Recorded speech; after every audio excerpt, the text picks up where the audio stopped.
রক্ত দিয়েছে, রিয়াজ রক্ত দিয়েছে, শহীদ হয়েছে, সাইদ রক্ত দিয়েছে, শহীদ হয়েছে।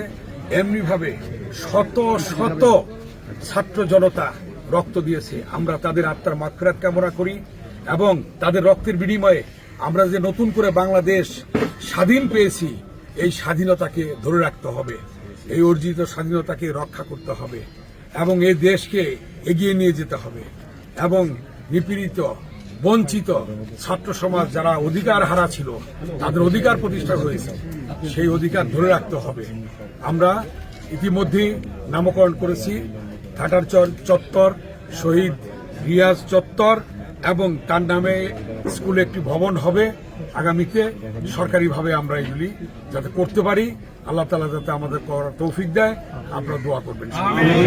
আমরা তারা আত্মার মাগফিরাত কামনা করি এবং সকল শহীদের ছাত্র জনতার আত্মার মাগফিরাত কামনা করি এবং রিয়াজের আত্মার মাগফিরাত কামনা করি এবং তার শোক সন্তপ্ত পরিবারের প্রতি আমরা সমবেদনা জানাই।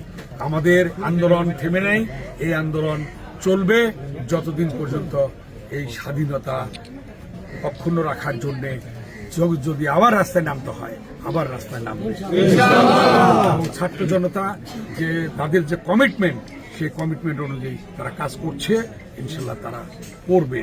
তারা আজকে মানুষের ভাগ্যকে আজকে সুন্দরভাবে প্রতিষ্ঠিত করার জন্য কাজ করছে।